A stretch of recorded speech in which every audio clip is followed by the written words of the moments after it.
everything and anything that you need to know about the AAT qualification. We're going to walk and talk you through today the exams, maybe setting up your own practice, what happens if you're maybe not good at maths. And I'm delighted to welcome onto the channel today someone who is AAT qualified. So, Grace, feel free to introduce yourself. Hi, I'm Grace Hardy. I studied my AAT qualification, level 3 and 4, and then left my corporate firm at 21 and set up my own practice. We've got a lot to get into, Grace. I mean, the guys who are watching are going to want me to ask you about the exams first. Like, what was it like for you? Super hard? Were you working at the same time? Walk us through it.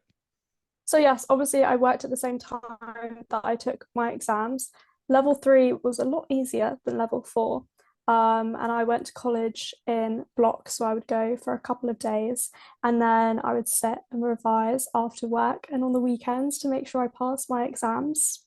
And then going on to level 4 was a bit of a jump.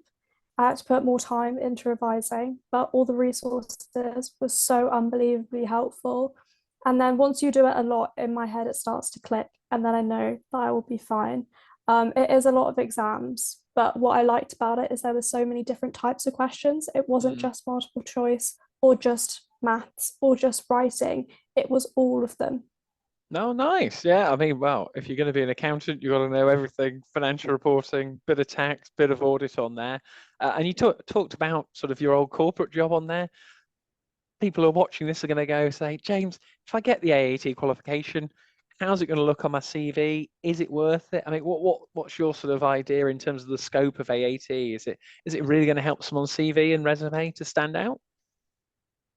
For me, I think it's absolutely amazing to have on your CV. I think it has so much standing now, especially because with your AAT qualification, you can start your own practice as well. So with Mhm. your level 3 qualification, you can start a bookkeeping business, and with a level 4, you can start an accounting practice, which is obviously invaluable.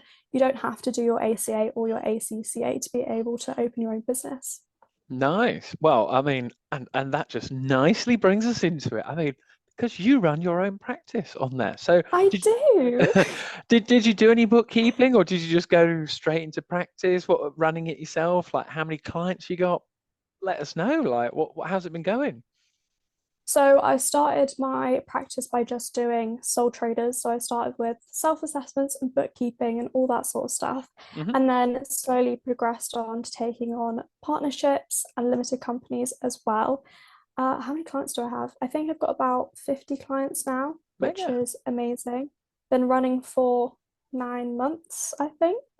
And I cater to young business owners because I realize there's such a gap in the market because a lot of accountants are potentially not as young as I am. And so young business owners feel difficult to relate to older people. Whereas with me, we're around the same age. We're both trying to run our businesses and make something of ourselves. And so it's really nice to have that relationship. Mega. Well, I'll let the viewers decide if I classify as a younger person on there or if I am old. But You're we've got to. young. Oh, Grace, thank you so much. I know you're saying that because we're being recorded on there, but the comments are going to come in now. Come on, James, you might have to start Botox or something.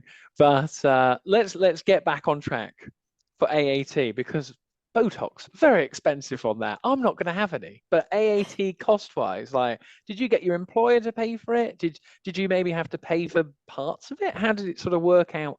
Cost benefit analysis on there, should we call it? So I did it through an apprenticeship. So my employer paid for all of my materials and for me to take all of my exams. So they covered the cost, which was absolutely fabulous.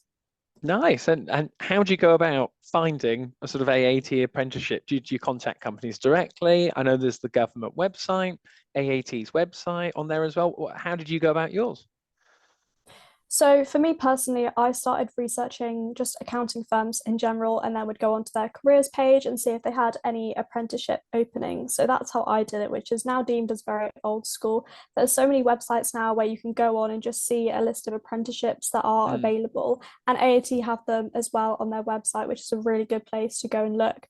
But at the time, I didn't even know what AAT was. So I was just like searching on KPMG and EY and Mazars for all the different apprenticeships that they had. Mm. Now, I think it's a great qualification for someone out there, maybe who's even changing careers. You don't have to be 16, 17 just leaving school. When I used to work in an accounting practice, we had some people in their 30s and 40s changed career, and then they went, oh, AAT is that sort of, let's give accounting a try. If I like it, cool, I can progress. If I want to do another qualification as well. I mean, what's your idea about getting into accounting, an AAT? Does it give you that sort of, foot in the door to say like, is it for me? I definitely think so. They have a lot of courses for like people who want to know more about accounting. They Mm, also start with a level two qualification as well, which is obviously shorter, which I think is a really good stepping stone to see level four. But it's so nice that you'll be able to get a taste of it before you commit fully to doing all of the levels.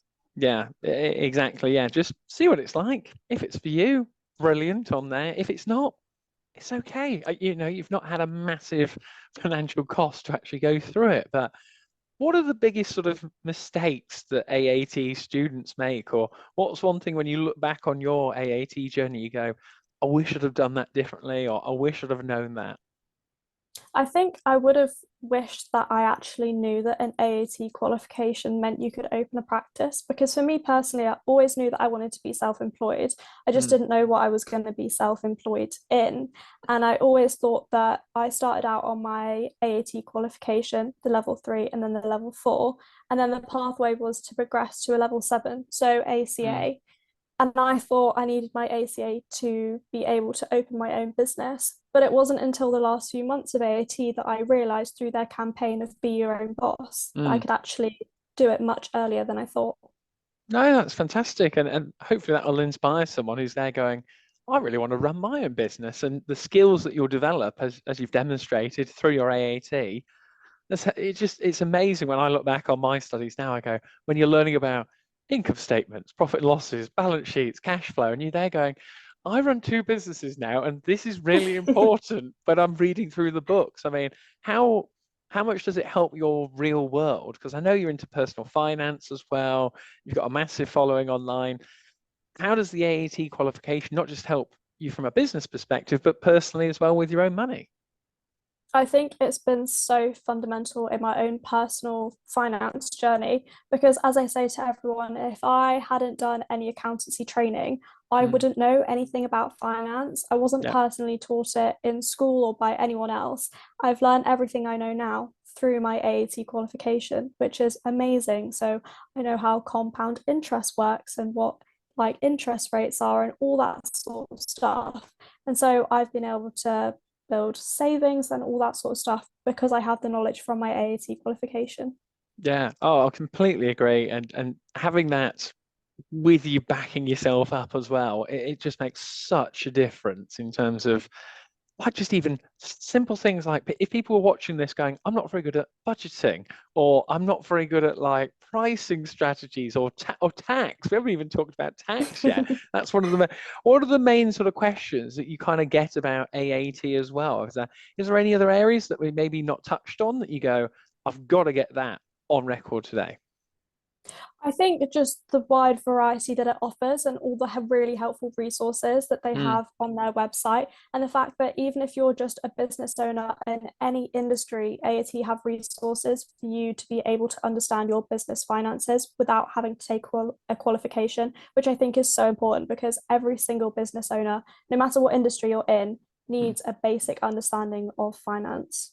Oh, indeed. I tell all my students, even if you're doing a marketing degree or advertising, you could be in charge of a budget where you're going to have Yeah. to allocate resources on there for it. And it's just so fundamental. And it's great to hear your insights today as to someone watching this might go, this is the step that I want to take. It can give me that foot in the door. And I might want to do tax. I might want to do audit. I might want to do setting up my own practice. The AAT qualification gives you all those sort of options and different doors you can go down, wouldn't you agree? Completely. And with the exams, they're so widely spread on such different topics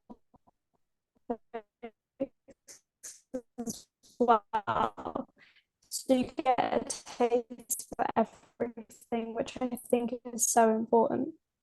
We just slightly got you blurred out on there, but I'm going to go with we got the exams are so important at the end, and it was only going to be a fantastic thing that you were going to say for it because, in my eyes, if you're leaving school or if you're actually coming out of a different career, looking at accounting, I would say AAT is the qualification just to sort of say to yourself, is it for me? And we can put some links down in the description of this video for you to check out on there. Are you back with me, Grace? Can you hear me okay? Yes. That's all right. Well, I just want to say, Grace, thank you very much for coming on. This is Grace's debut on the channel. So I just want to say a massive thank you for all your insights. And if you found today's video helpful, guys, and maybe you're in your AAT journey so far, leave us a comment at the bottom. Myself and Grace would love to hear how you're getting on. If you've got any other follow-up questions, and we'd love to hear how you're getting on, maybe on your journey like Grace's, starting up your own practice. I mean, has it been worth it, Grace? Yes. Literally every single second. I love it so much. Fantastic. Well, guys, make sure you like and subscribe, all the usual bells and whistles. And I'll put all of Grace's details down below so you can go check out all of her personal finance content, TikTok, Instagram. They are absolutely super. So best of luck with your AAT exam and journey, and we'll see you again soon. So thank you very much.